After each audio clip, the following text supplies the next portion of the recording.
Senator Rubio. Yes, ma'am. You said you want to increase military spending. Yes. But in the middle of the 20th century, Dwight D. Eisenhower warned about the dangers of a growing military-industrial complex. There is currently a proposal to spend $1 trillion to expand and modernize the U.S. nuclear arsenal.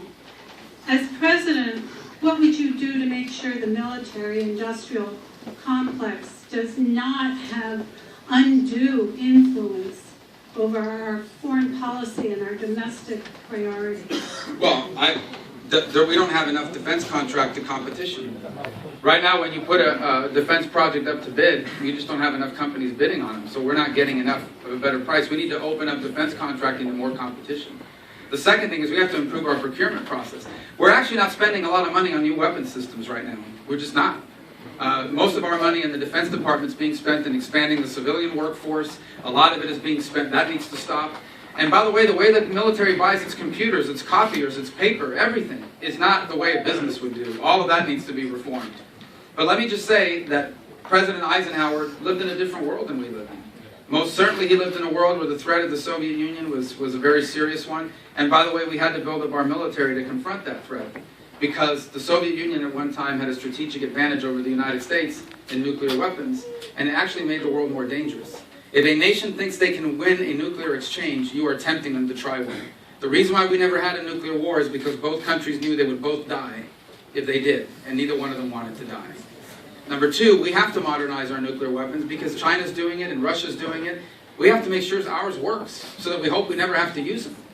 The way to guarantee you never have a nuclear war is with a major power is to ensure that both sides know that neither one of them can win one. And so we have to ensure that that remains in place. But number three, we've never faced the kind of threats we face now.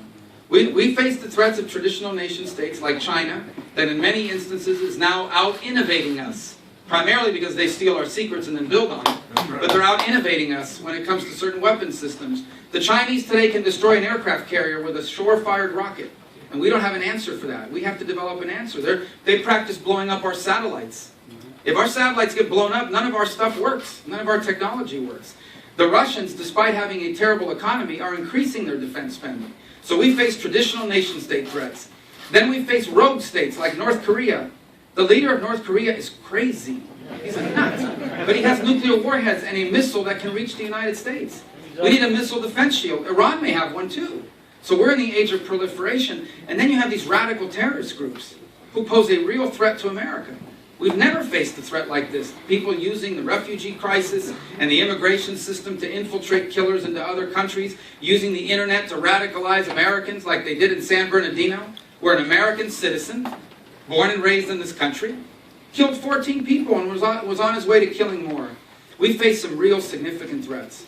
And I told you, our current level of spending leaves us with the smallest army since the end of World War II, the smallest Navy in 100 years, and the smallest Air Force and the oldest airplanes we have had in our history.